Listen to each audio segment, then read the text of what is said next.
Hello, everybody, and welcome to episode number 356 of the Board Game Barrage podcast. I am the Orange Tank, Neelan, and with me are the Red Tank, Ellen. Hello. And the Green Tank, Mark. Hello. And with you, when this episode is released, with you in person. Yeah, we are, not as of the time of recording, but as the time of listening, we are all together in Vegas. Are you guys, I forget, are you guys driving up here?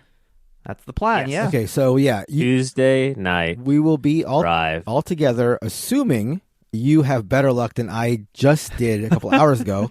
We were supposed to record this a couple hours back, and my tire blew up on the freeway, so I'm hoping none of that happens to you, and we are indeed all together when this episode is released. Yeah, that's some unfortunate luck, Mark. Yep. That looks devastating. Yeah, it was a complete... That's another blow up. board game podcaster just slashed your tires. Yeah, that's what I suspect. They're upset Jealous. about our reign of 350 episodes. I heard they want to shut it down. Ben Maddox was in the area. He'd flown in, and now I know what was going on. That would seem like him. Yeah. Yeah. Yep, definitely.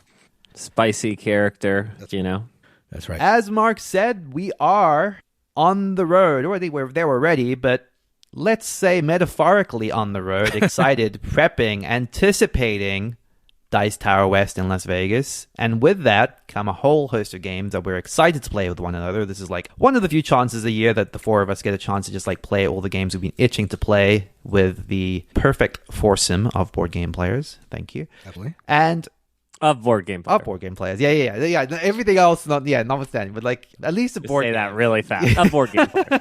Yeah, that's happening this week as you're listening to this. But before that, we're going to be talking about some of the games that we've been playing recently. And this week, we are going to be talking about Ghost Lift, Cities, and Napoleon. Napoleon. Napoleon. Napoleon. That's right. Mark is smiling. He loves to say that. Kellen, kick us off with Ghost Lift. Ghost Lift is a Japanese card game. It's not trick-taking. Ladder, climbing, shedding, sort of, except you go up and down. We covered this on a anticipatory episode. That word was said correctly as well. I can't remember in what context, but we were really excited about the art design as well as the potential of the game. And Neelan and I got a chance to play Ghost Lift. And the good news is that it holds up. This is a very simple ladder shedding game where you are either playing upwards or downwards. And so, if someone plays a 5 and you're going up in the elevator, you have to play a 6, a 7, an 8, a 9, or a 10 in the same quantity of numbers or one quantity of numbers higher. But some of the cards have changed the button on the elevator. You're that annoying on the elevator who's hitting different buttons when everyone else wants to go up. You want to go down. And so the structure of it changes a little bit because you are sometimes needing the low cards for the end of a round versus the beginning of the round. You're also able to draw cards in this, which is a bit of a difference from some other ladder climbing and shedding games. So you're actually building up your hand that you kind of want to get to, a la Scout or Delt or Crass Carrier. It also has one of the best art design directions, all together in one box, from the green cards, every card is green, to these little ghosts, which are green and white. The way that the game works is actually that there's only one loser, which is an underexplored mechanism. Do you know what I mean? Everyone getting together and just pointing at one person and saying, "You're a loser." That adds a lot of satisfaction. Yeah, cockroach poker. That's not a hat. Two big ones in that mold. Actually, Crass Carrier as well, right? That also works the same way. That's true. It's if you think about just joy per player. Yeah, exactly. Do you know what I mean? Look, if you think about win rate people. per player, win rate boost per player, which I'm worried about. Yeah. Which is very important for your stats. 1 out of 4, 25% joy. But if 3 out of 4 can all point at someone and say, "You're a loser," that might be even more joy than winning a solo game. But the way that it works, the cards that are left in your hand, you collect ghosts of those numbers, irregardless of how many you have, Neelan. I think that's right. Yeah, that's right. And then if you ever get that same number on a subsequent hand, you have to flip that ghost over, and you're one step closer to losing. And then if you get a third card of that number, you auto lose the game. I think there's other ways for that to end, need not finish style. Nealon, what did you think of Ghost Lift? I liked it. It has like the simplicity of like a very family-friendly shedding game. I hesitate to say it's like an Uno, but like, you know, it's like it's close to being that simple, right? Like there's a little bit of like the card escalation side of kind of like you're developing like pairs and your triples and stuff like that, but it is really just figure out the configuration of your hand to like get out as quickly as possible, right? And like it moves very, very quickly. Like on your turn, all you're doing is playing a card, playing a couple of cards, playing a pair of cards, drawing up cards from the table, building out these cool hands like Scout style, and it just moves. And then as soon as someone's out, a round's over, you collect your ghost and you carry on. Like it's lovely in how simple it is, but it's so tantalizing in how it changes things with the up and down, and like trying to figure out, do I want to work this towards like the middle of the round? Do I want to work these hands towards the end of the round? Do I develop my big bombs so that I can sort of just go out at exactly the right time? Like it's got enough to consider for a very simple shedding game. Yeah, I think it's hard to convey in a podcast, especially since we don't have fancy B-roll and slow-mo shots of components falling on the floor. How, like, the production of a game can take a solid 7 out of 10 and make it, like, an easy 8 out of 10. And I would say that that's kind of how I feel about this. The game is, like, rock solid. I would say that you have to draw cards too often, which I find disrupts the flow. It's how I felt playing, I think Cascadia was the last like boring nature themed game I played, where I just felt like all I was doing was like drawing, and it just like interrupted what was like a very smooth feeling thing. I would say in this you have to draw too much. It kind of annoys me, but every production decision added up together is working in its favor and in its benefit. And I would have fun showing this to many groups of people, including probably my family, just because it's like, we're ghosts and we're on the elevator and the game is rock solid underneath that. So I think a very well created product. So yeah, one that I'm excited to have, one that I will bring to Dice Tower West just for its simplicity, and could probably get it going really quickly with different groups of people. But yeah, it's not going to rock your world, right? It's not, I don't know, what's rocking people's worlds lately? Hamnet? Certainly not Hamnet. This is much better than Hamnet on a scale of Hamnet to... Finish this? I don't know. Listen. All right, that's it. That's my review. That's Ghost Trick. Ghost Lift, not Ghost Trick. I keep saying Ghost Trick. Yeah. Is there a Ghost Trick? There's a Ghost Trick video game. Oh, yeah. I've bought that on like 4 different platforms and never played it. That's exactly me. That's DS, Steam. All right. I'm done. I'll shut up. Okay. I am going to be talking about Cities by Steve Finn and Phil Walker Hart. Say that name again. Say that name again. Finn. Dr. Finn himself. No, not Dr. Finn. Say the name of the game again. Cities.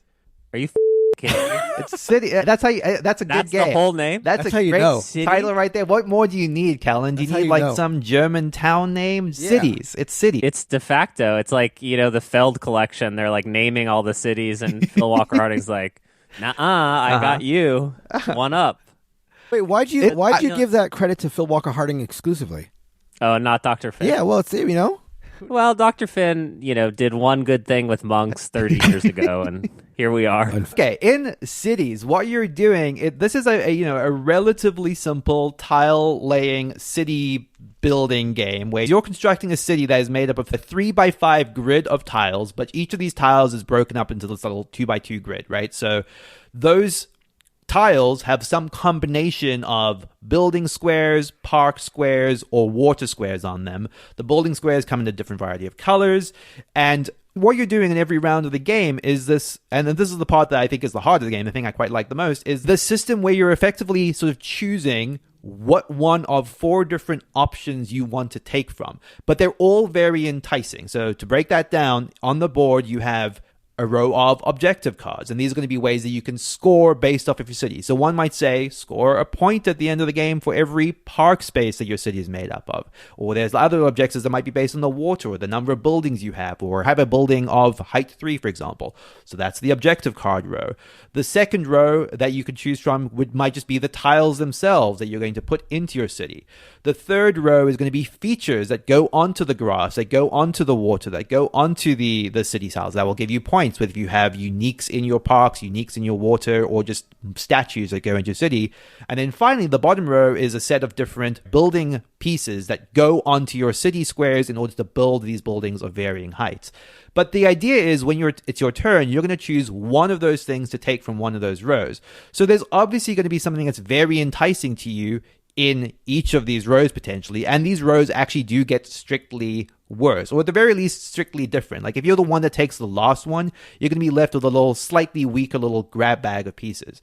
So it's kind of a evaluation of, do you go for the thing that you know you're going to want, knowing that you might miss out on something else you want in a different row? You know, what is the object here? What is the item here in particular that you think is going to be most value for you before someone else grabs it? Because if, you know, let's say if you're lucky, or if you've planned things out better, you'll be able to get both the objective card you specifically wanted and the buildings you particularly wanted. But it rarely works out that way. So it's a game of compromises in choosing what you're going to put in your city. The scoring ultimately is like really, really simple. You're going to score for the heights of your buildings. You're going to score for the features in your parks, like I mentioned. But the majority of scoring is going to happen from those objective cards you draft, as well as some global objective cards that everyone's working towards. So there's kind of some shared goals that change from game to game.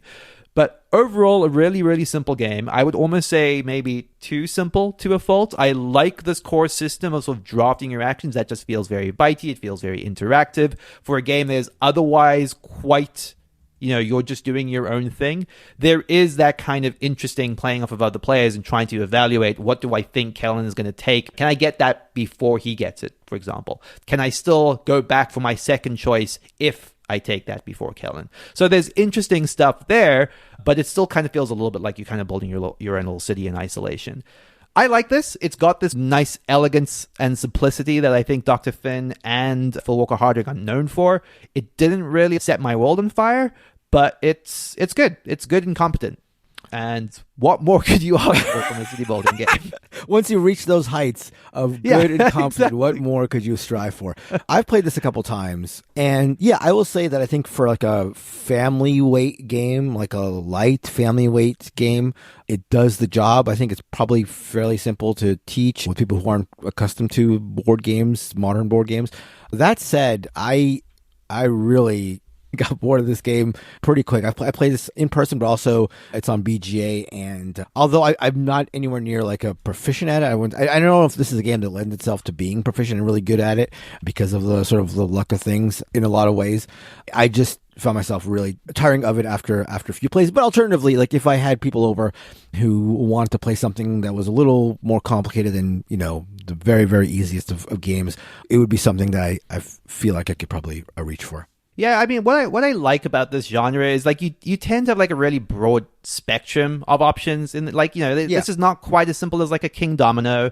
You know, like it's not as meaty as something like an Electropolis where you had that cool like bidding system and the auction, but the city building itself is very convoluted. Like it does fit fairly in the middle. Yeah, but it's an awkward balance to get right, because without the complexity, it just starts to feel a little bit staid after a while. Yeah, so it's tough. It's a tough genre to be like excellent in, I feel. I agree. But yeah, that is Cities by Devere Games, Steve Finn, and Phil Walker Harding. Bland but competent, Colin. Bland but competent. What? Yeah, put it on the box of cereal. Nealon's eating his Raisin Bran to get some fiber. He's playing Cities. I don't. Come on, Nealon picks out the raisins in the Raisin Bran. Yeah, that's too much flavor for Nealon. So, have you ever looked at a map of Russia in the 18th century, as I'm sure we all have, and thought to yourself, I could have held that?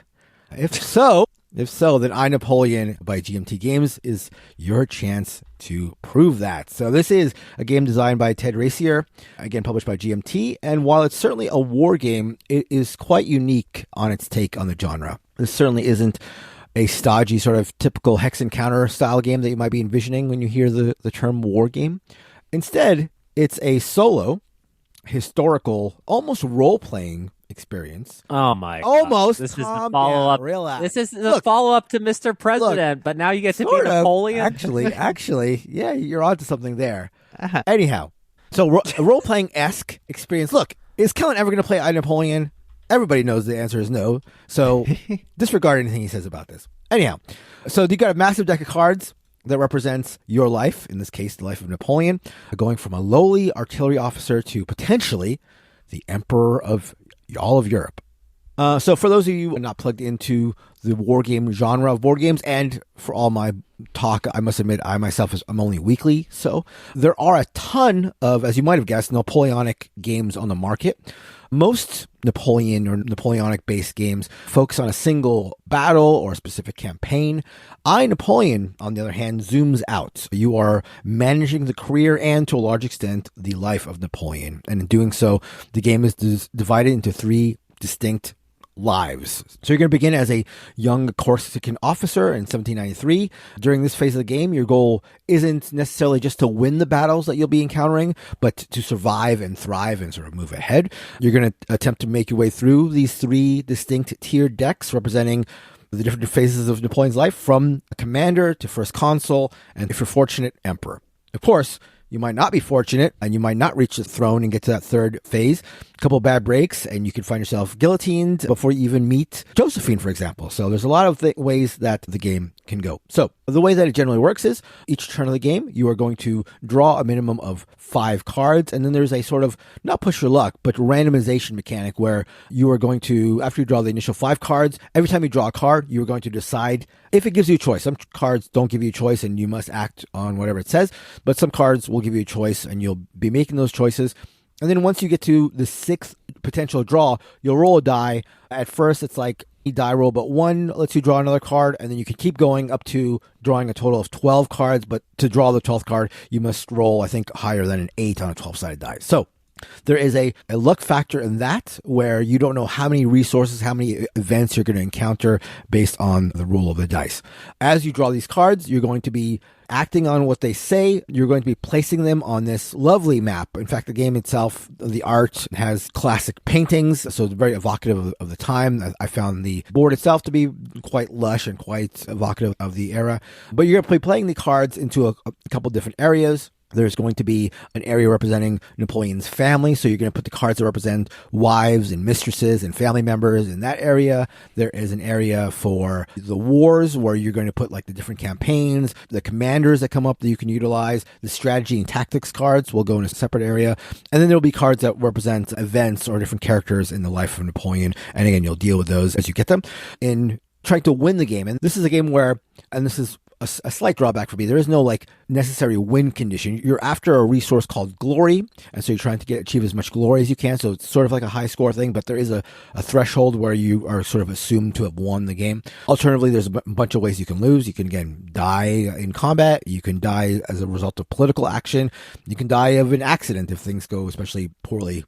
And the way you mitigate all these that are determined by dice rolls is by modifiers and by the use of resources. So you have diplomatic resources when you're talking to other nations or you're trying to do political actions. There's administrative resource, which is another thing you can spend in order to mitigate dice rolls. So you're doing all this, you're trying to progress through the rounds, trying to get, again, from officer to commander to consul to emperor. And so this is a game where it feels less like again, I've said this is not really like a war game. It feels very unlike a war game and more like almost like a reading a biography in real time. It's almost like choose your own adventure-y sort of thing, but with the life of a historical figure. And I think in that respect, I think it helps a great deal if you're interested in the topic, if you're interested in this case, Napoleon. I think it helps even more if you're familiar with the events of his life, because those come up in the cards. I'm somewhat familiar, and so I think that helped my experience. But it also made me want to read more, and it also made me realize there was like kind of cool ways you could sort of change these big historical moments, which I found really fun and interesting. So I think that's something going in you should know. An issue I had was, I mentioned there are a lot of cards where you'll draw them and you'll have to do an action, and then other ones where you make a decision.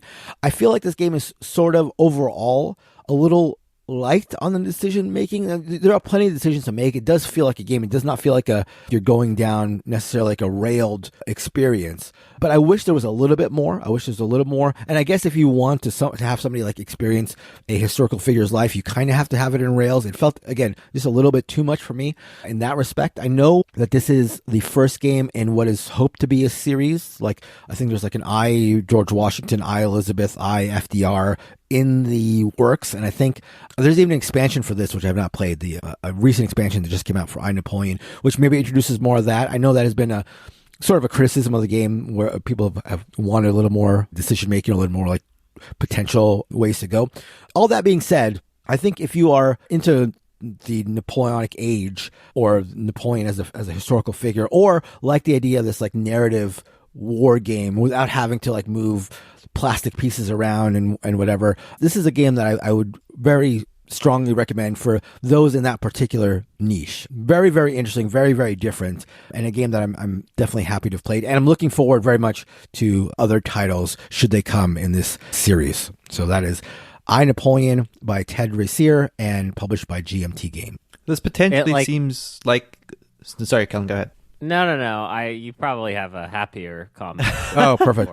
I was going to say, this potentially seems like it could be a me game. Like, I'm still being tempted to try Mr. President. I haven't had a chance to. But I do like the sound of everything you're saying with kind of a little bit of like the more directed story type experience. And without being as in-depth as Mr. President, where Mr. President is a game where I would never say try to play it in one sitting. I, Napoleon, you could, but I still think it lends itself to like laying it out on a table if you've got one and sort of coming to it. I mean, you could get it done in one sitting for sure, but I think breaking it up into like a couple of chunks is probably the way I would ideally want to do it. But to bring us down, Kellen.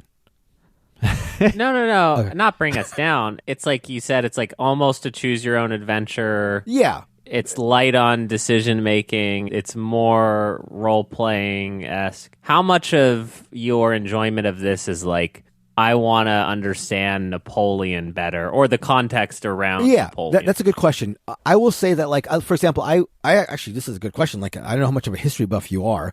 So I would not recommend this to anybody who, like, isn't interested in history. I just like the idea of knowing a historical figure with some depth. Again, I'm not, like, an expert. And then sort of, like, putting myself in that place. I'd rather have a game that has like a clear win condition. Like I like that better in general than a score. And like I said, it is relatively light on decisions, but for what I was looking for and for the fact that it was like a fresh take on wargaming, like you're not just like amassing troops and like movement points and all this kind of stuff. It was different, but the non-historical fan buff would necessarily be a fan of or interested in, I should say. Yeah, it's just interesting to find the like root of the interest, right? Because so much of what we sync on is very competitive gaming. I agree. And then this is like, but it's almost like when a movie person is like, oh, I'm really into documentaries. Like to me, that's almost like a separate different genre. class. Yeah. Yeah, again, totally. I would probably be a better person if I watched more documentaries, but I'm not going to do that. And probably not going to play this, but it's just interesting to like hear it out. And then Neil's like, this might be something. I'm like, what? I thought I knew you, Neil. Before we move on, I just want to give another reminder that we are in the process of building the listener top 20. Well, we're not building it just yet, but we are asking you to submit your favorite games to boardgamebarrage.com/top20. If you've assembled your top 20 or you're in the process of doing so using PubMeeple or whatever method makes sense to you, head on over to boardgamebarrage.com/top20 and copy, paste the games from Board Game Geek into that list, submit them over, and they will all get compiled into our episode where we get the definitive list of what our listeners' favorite games are. So you can look forward to that in the future. And again, Neil, in the copy and pasting of the titles, that's just like if they want to, right? Not a big deal. No, do whatever you want, sort of. Absolutely not, Mark. No, absolutely not. It is not an if you want to. It is an imperative that you copy and paste the titles from Board Game Geek, or I will scorn you publicly. Perfect. I like It's always good to highlight Nealon as the bad guy. Yeah. Like we go out of our yeah. way to... Yeah. Anyone, if we were compiling, you could paste, but not Nealon. Not me. It's too strict rules. We know strict. We know the real Nealon is sitting there with a bowl of raisin bran with a pile of raisins next to it that he's picked out and just scowling and getting mad at all the listeners. That's exactly it. A bowl of raisin bran in my Napoleon box. And saying, this guy, blighted reach is out. He didn't include the colon. I'm deleting your entire list. Okay, let's move on to the feature topic, which is some of the games we're looking forward to. So, as we said earlier, we're at Dice Tower West, so we may already be playing some of these games. But what have you guys got on your lists of games that you are super excited to play? The games that you've kind of been waiting for the right opportunity to play with myself, Christina, Kellen, Mark, whomever. Yeah, okay, so I'm happy that this is on public record because we talk a lot, and it makes sense about games we want to play when we get together, and like we never really, well, I don't know if we never fall through. We don't fall through at the rate that I would hope, but I really want to stick to it this time. I want us to have another episode where we check back and have played and can review all these games. So that I mean, definitively this year is the time where every game we talk about now will get played. Like, yes. I think we're committing to that, right? Like, that's true. That's true. Yeah. I feel like we've done this 350 times, right? And I feel like this talk track that I'm hearing right now, we're on at least the third or fourth time of delivering the same dialogue. So I can't tell. Mark is smiling. I can't tell if this is meta and Mark is like knows he's this is in on the bit, sincere, or if Mark is the bit. No, this is sincere. Yeah, so I guess I am the bit in that. This time, okay, yeah.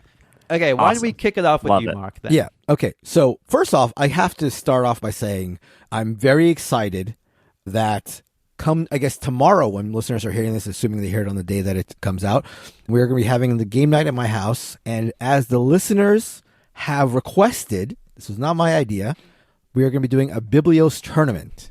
So one game, you guys are all in, I assume, right? You got to represent. You guys are all in. I'm not. I got 5 or 6 copies of Biblios. The listeners requested, as in like one person. No. As in the listeners. I did not say listeners. The collective. The collective. Yeah, okay. Okay. So we're gonna have. I see. All 5 or 6 copies of Biblios that I have. 3 floors all of it. All 5 or 6 listeners. And you guys are in. All right, you guys are in. Yeah. Okay. Yeah. Everybody's got to represent. So I'm excited for that, but that's happening. That is a guaranteed lock. I don't even have to worry about that happening. I would say the game that I am probably the most excited to play, there's a bunch, but I really want to play Kaivai. This is a game that I reviewed. I'll look up the episode number some months ago that I got a chance to play with people locally here, but is a very interesting, cutthroat, again, very fresh game that is being re-implemented as Feya's Swamp, is it? A Feya's Swamp. So do you have the Feya's Swamp version, or you just mean the original? Yeah, I don't have either. A friend of mine who's local, who I'm sure I can borrow a copy of, has Kaivai. I continue to hear things about Feya's Swamp that kind of concern me about it being Eurified a little more than I would like. I don't know if there's a way to sort of like play with the old rules. But if we can't get our hands on Kaivai, I'm happy to play Feya's Swamp. But it's just a game that feels like, and I know Kellen is sort of big on these, like the Diamond, the Roughs, the games that like were very spiky in terms of like people really love it or really don't like it. I think we would be on the side of really, really liking it. And so I'm very eager to try that one out with you guys. We do have Feya's Swamp. Oh, okay. I requested it as a review copy. Okay. So if our overlords are listening, Mark, the new one could be good too, bro. I'm hoping. Look, I'm hoping. I'm totally kidding. I totally get what you're saying. I know. Yeah. And it's cute. It's cuter. Look, certainly. So you have it on hand? I do. Okay, so bring it, and in case I can't get our hands on Kaivai, I would like nothing. Believe me, I would like nothing more than to love Feya's Swamp because it makes it easier for people, including me, to get my hands on it. Or our hands on it. So that's true. Definitely eager for that one. Okay, the one, and it's hard to say the one. Actually, like there's 2 that are on the top of my mind. Neelan and I recently got to play Cheese Thief together, which is a really stupid social deduction game. Mark, have you heard of this? I not have only heard of it. I have it. I've also played I have Cheese it Thief. too. Yeah. Have you played it? It's played good. Yeah. And I feel like it's the right like length to just sort of get out a couple of times. Yeah. And the time hijinks are just fantastic. Of it's one of those social deduction games. You're like, why hasn't this already existed? So I'd like to play more. But the sort of bigger, heavier, I don't know how big it is. And actually, Mark, if you played it, Habemus Papam. No. Did you? This was all my anticipated. Well. Oh my God. Look at the screen. Wait, is that a review copy? Papam. No, what are you talking about? Why no, did killing you get, Sven is hard. Why'd you get a game about popes? That's not a canon thing. Bro, when I look in the mirror, I think I am Ray Fiennes. Okay. You know what I mean? Okay. Not the Pope. Yeah. Ray Fiennes. Oh, you don't think of yourself as a pope, though? No, maybe as a Jude Law. More of a young pope situation. But, so what would be young pope situation? What would be your pope name, though? Innocent. Charity? Innocent. Yeah, Innocent. I was Charity, but Innocent is better. You're right. Pope Innocent the First. Yeah. I don't know if Not there the is first. one. There is. Okay, yeah, there is. You're next. This is like a hidden agenda Pope negotiation game where you're all trying to become the next Pope, literally. Yeah. And so Wait, it's like, God, what a flooded genre. Yeah, I know. Really hope this one stands out. and so just the idea of, you're helping people, you're trying to like get the right person elected, but it's also not too long of a game. It says it's best with 4, and it says it's only an hour long, but I've heard good things in the Discord from a few listeners, so I immediately sought out a copy, and it feels just like one that we can bang out, and we'll have, just a riotous time with. Anything with hidden agendas and sort of, I don't know if it has voting. I actually haven't read the rules for any of these. That's always my big problem, is I come with like 5 new things, and then it's like, well, when are you going to read the rules? Yeah. And then sometimes, like, when Nealon and I have no friends at the con and we're just sitting there by ourselves, like, Nealon is reading rules while I'm setting something up, and then we like take turns. You know what I mean, Nealon? You know exactly. Yeah. I mean, a classic thing that I'm sure I'll see at this convention, which I see anytime you guys are here, is like whenever I get up, you guys are usually awake before I am, and I come downstairs, and one of you, if not both of you, are sitting on the couch reading a rule book. So yeah, that is a common occurrence. Yeah, it's like it's a tradition. A little light reading. Yeah, good morning coffee time reading. Okay, one of the games I'm very much looking forward to playing with you is one that we have covered briefly on the show before, but it is Wroth. This is a smaller scale, like hour-long area control game by Chip Theory. It has like these bright neon colors, and it kind of is one of those things where I remember we enjoyed it, but it kind of felt like it wasn't quite all the way there, at least in 3 players. And it kind of had a lot of the problem where you kind of felt like, one player went against another very quickly, and the game is short enough that the third player can kind of just accelerate their way to victory. So I'm more optimistic, and I've only been hearing more and more good things about this as more people have been playing it. I'm very optimistic about playing this at 4 players and like getting a good, solid 4-player asymmetric dudes in the map area control type experience in a short amount of time, which is something that we definitely struggle with as a group. So a game that particularly tilts that way, I think, is going to be a good fit for us. I hope, at least. Yeah, I'm probably a smidgen more skeptical than you, given the like teleporty nature of what was happening in our 3-player game. But I would love to do it again. And like, did Shut Up and Sit Down cover this and like it more recently? That could explain it, because there's definitely been a lot of recent buzz, so that would definitely make sense. I could be wrong, but yeah, I mean, anything that can get this style of game in 90 minutes or less is like got to be the biggest thumbs up possible. Because it's sort of the same, we keep talking about Cyclades, and it's just like, I don't know, man. People are claiming you can play it in 90 minutes, but people also claim their 9-month-olds can read. You know what I mean? Yeah. People and their children. It's like no one is ever going to correct you. You know what I mean? If you say, my child can do this, and they're less than 5 years old, no one will ever push back on you. Exactly. No one. And so just assume that the thing you're saying is probably untrue or mostly untrue. I think we should just push back. We should start the push back thing, Yeah. Push back on their children? Yeah, push back on the children. Push back on the lies. Napoleonic behavior. That's right. I, Mark, doth push back on your children. A game that I know for a fact that I've talked about wanting to play with you guys in the past, and we've never even sniffed it. I don't even know if I pulled the box out of the shelves, but one that I really want to play is Splotter, classic, hard to find, rare, can't get a hold of it anywhere. Want to play it? Greed Inc. Greed Inc. is a long out of print Splotter game. I think I've mentioned this before, but if I haven't, I'll come clean again here. I've got a lot of people wanting to pay me a lot of money for it. I want to know if there's any reason for me to hold on to it. I've heard it's very good, but it has not been printed in a long time, and I need to play it, A, to satisfy my curiosity, and B, to know if I should cash in. So Greed Inc., really want to play it.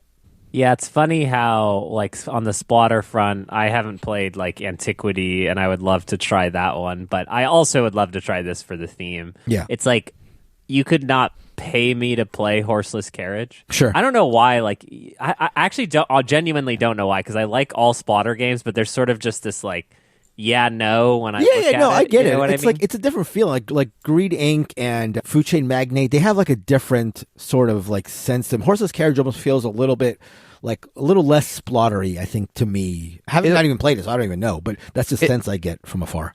I also like it. Also, it looks the most literally like a spreadsheet when you look at it, just like the board. So it just has the most unappealing like visual. Yeah. I think it's more like, though, the weird heuristics that your brain is honestly subconsciously, because like all splatter games are good or are passing a bar for me of like I should try them once, but like I could tell you all the splatter games in order of most want to play, least want to play, but I don't think I could tell you why necessarily. I get that. That makes just sense. that there's like a yearning for certain ones. Mm-hmm. I will say I kind of thought you were going with, although I know you've played this before, Mark, but Roads and Boats has been the splotter that I've kind of most wanted to like at some point. We could do that one. You could not go to the con and just play every splatter game, and that would be the whole week. Kellen. Okay, Dark Pact, bro. Okay. Oh, yeah. Wait, Everyone you on have Discord this? now? Yeah, of course I great. have. What the? Kellen is Literally- whipping up the listeners. He's got the listeners Yeah. in a frenzy. To Yeah, play this, they're to in buy a frenzy this. for Dark Pact. Yeah. I had to buy it before our last episode. Okay, I know that we move units. Okay, I know that we move these units. So this is Tom Lehman. This is a deck building game. This has got good initial buzz. It's got a strange art. It's very dark. Weird. I don't want to say gothic horror because I don't know what gothic horror is because I don't care. But it's like I think it black seems right. and- Yeah. I don't know. What makes horror gothic?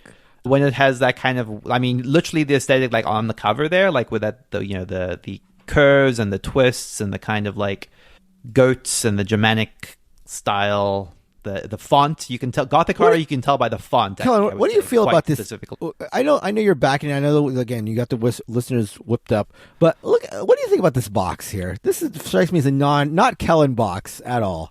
Okay, well, one of the problems is the sizing. I don't know if you guys can tell. This is like a cursed. No, this is a it's- gothic horror box size. Okay, because it is a horror. It's like It's awkward. Where's that neither. gonna go? It's nothing. Yeah. Yeah. Where am I gonna put this? Yeah. But no, a deck building, Mr. Layman. How do you Layman? Yeah, Lemon. I've always heard lemon. It's not lemon. Lemon. Certainly not lemon. Not lemon. Don't call me that. That's what he says to us. But I'm super excited to play this one. I think deck building for me is still I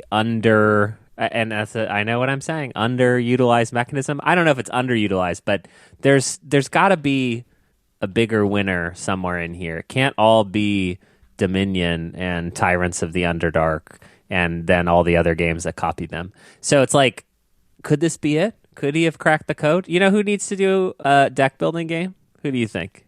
Ryan Uktitsia? Oh my god. He has. Yes. I own his deck building game, bro. Come on. You want little piles of cards everywhere and then you don't get to fight each other at all. All you do is block each Actually, other. now that I think about it, Quest for El Dorado also. That's what I was thinking of. Yeah, that's what I'm talking about. All right. What are you Sorry, I don't know why. I thought you were talking about something different for a second. You don't get to fight each other? Oh, you don't get to fight each other. Yeah. You're not wrong. That just threw me for some reason. I don't know why. All right, I will stop. I am excited Wait. about Dark Pact. Who's the person who's a deck builder? Classic Classic Carl. Carl. What are you talking Yeah, yeah. about? What the king of cards? Yeah. Well, What then do you, say the it then. prince Don't of propose a question game not design. answered. What are you talking about? my God. How did you? What is going It on? it was hanging. Yeah. You know what I mean? Like they knew. They didn't They need to hear knew. it. The listeners are thanking me for bringing up the question. No. Everyone knew. You got- All 5 of the listeners and the one of you who requested a Biblios tournament.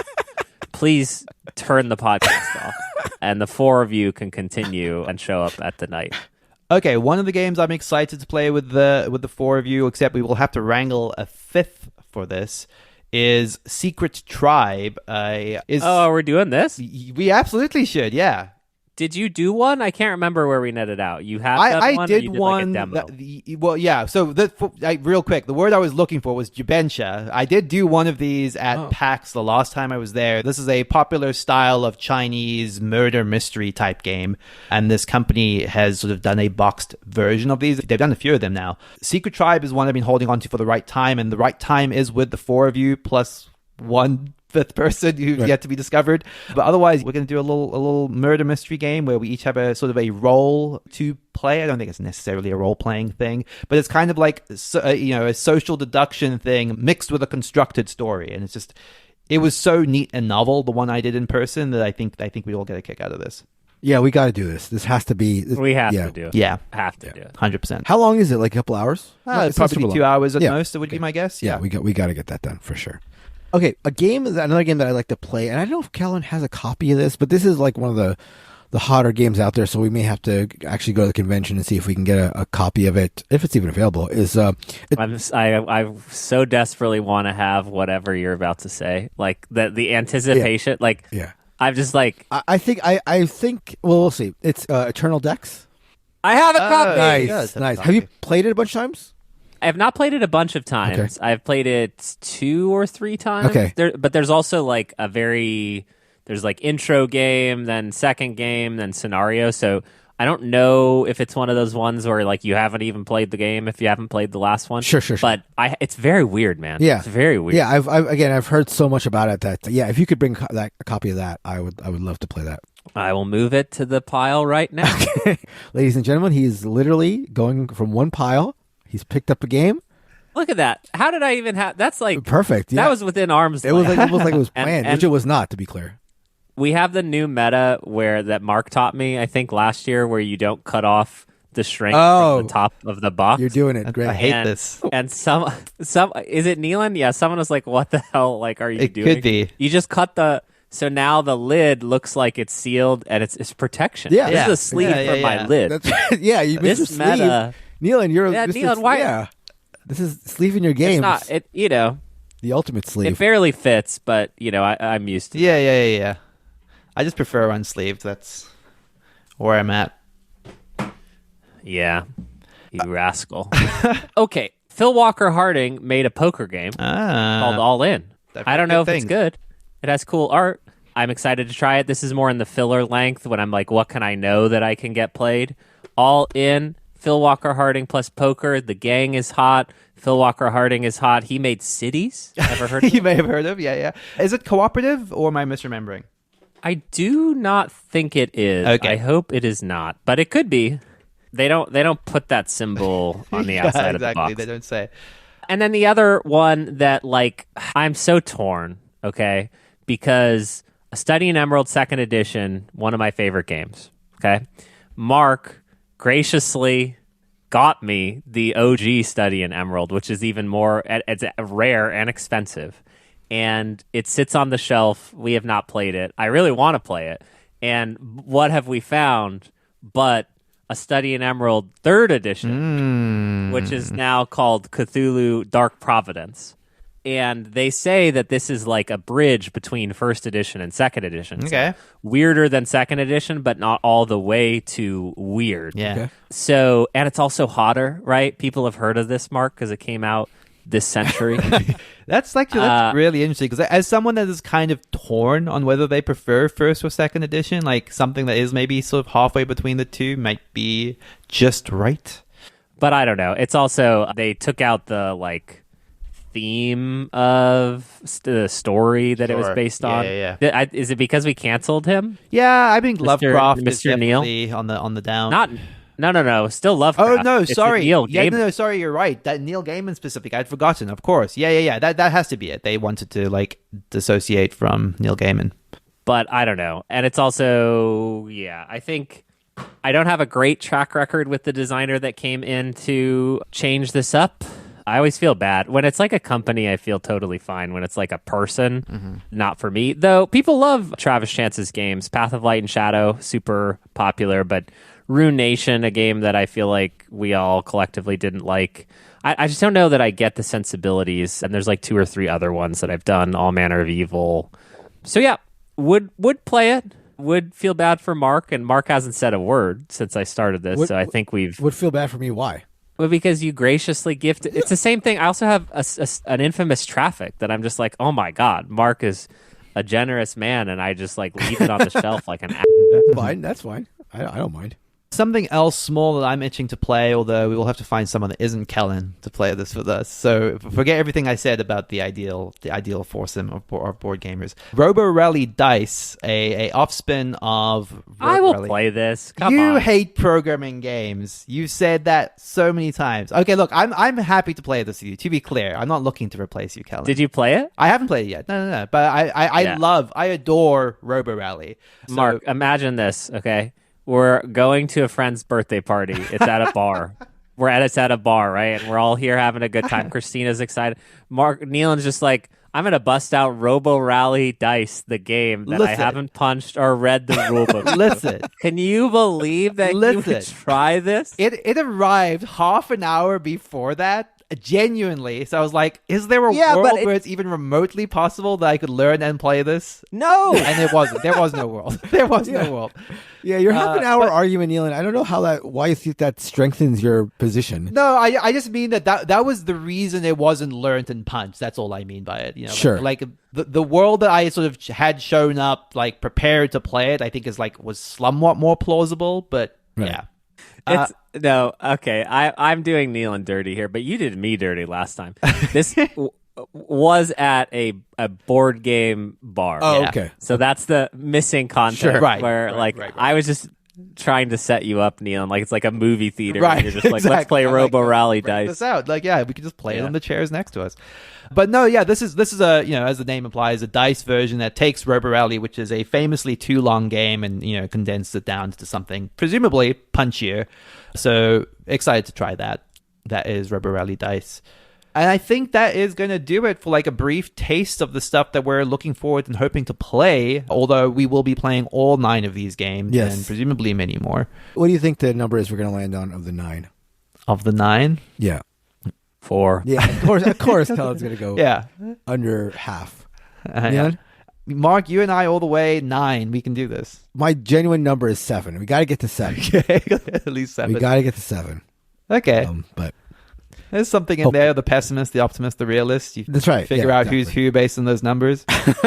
That is going to do it for this week's episode of the show. If you are in Vegas and if you happen to be listening to this right now and for whatever reason don't know that we're there, come say hi. We will definitely be around.